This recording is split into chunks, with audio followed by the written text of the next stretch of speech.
ലോകത്തിൽ ഏറ്റവും കൂടുതൽ അനധികൃതമായി കടത്തപ്പെടുന്ന മൃഗം ഏതൊക്കെയാണെന്ന് നിങ്ങൾക്കറിയാമോ? എന്തിനു വേണ്ടിയാണ് ഇങ്ങനെ മൃഗങ്ങളെ കടത്തുന്നത്? ഇത്തരത്തിലുള്ള പ്രവൃത്തികൾ കൊണ്ട് പ്രകൃതിക്ക് എന്തെങ്കിലും ദോഷമുണ്ടോ? അതറിയുന്നതിന് മുൻപായി നിങ്ങൾ ഈ ചാനൽ ആദ്യമായി കാണുകയാണെങ്കിൽ ഇപ്പോൾ തന്നെ സബ്സ്ക്രൈബ് ചെയ്യൂ. ഇങ്ങനെ കടത്തപ്പെടുന്നവയിൽ ഒന്നാം സ്ഥാനത്തുള്ളത് പാങ്കോളിനാണ്.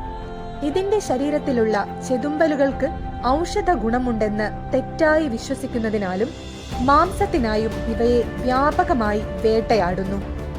രണ്ടാം സ്ഥാനത്ത് ആനകളാണ്, പ്രത്യേകിച്ച് ആഫ്രിക്കൻ ആനകൾ. ആനക്കൊമ്പ് ഉപയോഗിച്ച് അലങ്കാര വസ്തുക്കളും ആഭരണങ്ങളും നിർമ്മിക്കുന്നതിനാൽ അനേകം ആനകൾ വേട്ടയാടപ്പെടുന്നു. കാണ്ടാമൃഗങ്ങളുടെ കൊമ്പിനും വലിയ ആവശ്യകതയുണ്ട്. അതുകൊണ്ട് തന്നെ ഇവയും അനധികൃത വേട്ടക്കാരുടെ പ്രധാന ലക്ഷ്യമാണ്. കടലാമകൾ അവരുടെ മുട്ടകൾക്കും കവചത്തിനും വേണ്ടി പിടിക്കപ്പെടുന്നു. കടുവകൾ തൊലി, അസ്ഥി തുടങ്ങിയ ശരീരഭാഗങ്ങൾക്കായി വേട്ടയാടപ്പെടുന്നു. ഇത്തരത്തിലുള്ള അനധികൃത വ്യാപാരം കാരണം നിരവധി ജീവിവർഗങ്ങൾ ഇന്ന് വംശനാശ ഭീഷണി നേരിടുകയാണ്.